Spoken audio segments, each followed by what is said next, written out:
एक कहानी मैं सुनाता हूं, तैयार है आप लोग एक कहानी सुनने के लिए? जल्दी से यस या नो में बताओ, लाइक की संख्या बढ़ाओ और जल्दी से बताओ कि क्या एक कहानी सुनने के लिए तैयार हैं। हर चीज का इलाज बताऊंगा मैं आपको, इंग्लिश का, मैथ्स का, जीएस का, खूब बात करेंगे। आज आज का सेशन ही बात करने के लिए रखा है ना। लेकिन बातों बातों में आपको इतने मंत्र दे दूंगा मैं, इतनी समस्याओं के समाधान दे दूंगा कि आप भी बोलोगे सर बस यही चाहिए था जीवन में और कुछ नहीं चाहिए था, बाकी तो सब अपने आप हो जाएगा। चलो ठीक है। एक बार की बात है, एक पुराने जमाने में एक महान राजा हुआ करता था। तो किसी युद्ध में उसका एक पैर कट गया था, एक पैर उसका नहीं था, और फिर किसी युद्ध में उसकी एक आंख भी चली गई थी, तो उसकी एक आंख हमेशा बंद रहती थी। अब समस्या क्या थी कि उसकी आंख इधर वाली बंद थी, ये आंख हमेशा बंद रहती थी, और पैर इस तरफ का था, मतलब दोनों अपोजिट थे। एक ही तरफ समस्या नहीं थी, आंख इधर की बंद थी और पैर इधर का बंद था। अब उस राजा के महल में एक प्रथा थी कि हर राजा की एक बहुत सुंदर सी तस्वीर लगाई जाती थी, है ना।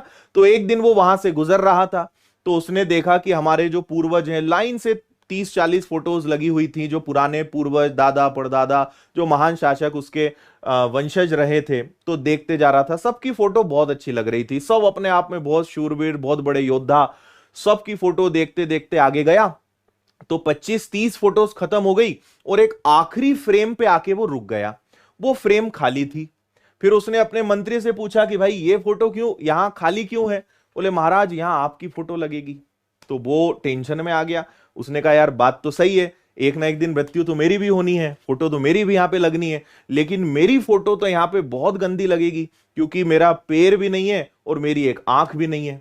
और अगर मैं चला गया उसके बाद पता नहीं मेरी तस्वीर कैसी बना देंगे और कैसी तस्वीर लगा देंगे, और मेरे आने वाले जो बच्चे रहेंगे वो देख के मजाक उड़ाएंगे कि देखो कैसे थे ये। तो उसने सोचा कि एक काम करते हैं, जीते जी मेरी फोटो बनवाता हूं मैं। तो उसने मंत्रियों को आदेश दिया कि भैया ढिंडोरा पिटवा दो और सबको बोल दो कि जो महाराजा की तस्वीर बनाएगा, सुंदर तस्वीर बनाएगा, उसको मन माफिक जो है वो जो चाहेगा मुंह मांगा इनाम दिया जाएगा। तो मंत्रियों ने ढिंडोरा पिटवा दिया। अब समस्या यह थी कि सबको यह पता था कि अगर राजा, क्योंकि राजा के साथ समस्या थी, आंख नहीं एक और पैर भी नहीं एक। अब सबको यह समझ में आ गया कि अगर राजा को तस्वीर पसंद नहीं आई, अगर पेंटिंग पसंद नहीं आई, तो राजा जो है जेल में डाल देगा, या कोई भरोसा नहीं, फांसी पे लटका देगा। कोई आगे ही नहीं आया। अब राजा भी टेंशन में, मंत्री भी टेंशन में कि कोई आ क्यों नहीं रहा है, क्योंकि राजा की शर्त भी थी कि तस्वीर बहुत सुंदर होनी चाहिए और मेरी कमियां नहीं दिखनी चाहिए। आखिरकार एक लड़का बाद में आया, एक लड़का आया राजा के पास, और मंत्री सब बैठे हुए थे वहां पे, आया। उसने कहा कि महाराज मैं आपकी एक तस्वीर बना दूंगा और आपकी इतनी सुंदर तस्वीर बनाऊंगा कि आप भी बोलोगे कि वाह यार बहुत अच्छा काम किया इसने। तो राजा ने उससे बोला कि देख तस्वीर अच्छी बननी चाहिए, नहीं तो जेल में डाल दूंगा। उसने कहा ठीक है महाराज आप वो मेरे ऊपर छोड़ दो। चला गया। 2-3 दिन बाद उसने 3 दिन का समय मांगा। 3 दिन बाद वो वापस अपने दरबार में, मंडल पूरा बैठा हुआ था, सब लोग इकट्ठे हो गए, सब गांव के लोग आ गए। अब सब इंतजार कर रहे थे कि भैया आज वो फोटो लेके आने वाला है और आज देखते हैं क्या बनाता है। या तो राजा उसे मुंह मांगी कीमत देंगे, इनाम देंगे, नहीं तो यहीं तलवार से उसकी गर्दन उड़ा देंगे। लड़का आया, उसने फोटो सबसे पहले कहा कि महाराज आपकी फोटो आप सबसे पहले आप खुद देखिए। महाराज ने जैसे ही उसकी फोटो देखी बहुत खुश हुए, बहुत प्रसन्न हो गए। उन्होंने कहा कि यार उम्मीद नहीं कर सकता था, इतनी सुंदर तस्वीर, इतनी सुंदर फोटो तूने मेरी बनाई है। तो उसे मन माफिक जो है इनाम दे दिया।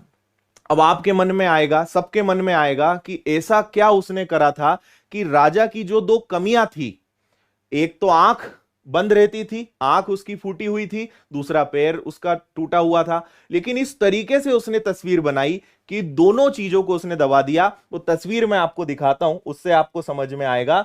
उस लड़के ने दिमाग ये लगाया कि राजा की तस्वीर बनाई एक घोड़े के ऊपर बैठी हुई, जिसमें एक तरफ का उसका पैर दिख रहा था और एक तीर से निशाना लगा रहा था। और जब भी हम तीर से निशाना लगाते हैं तो आंख तो बंद रहती है।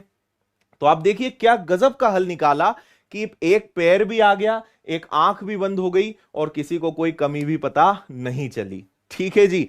तो इसलिए बोलते हैं कि हर चीज का इलाज है, हर चीज का सॉल्यूशन है।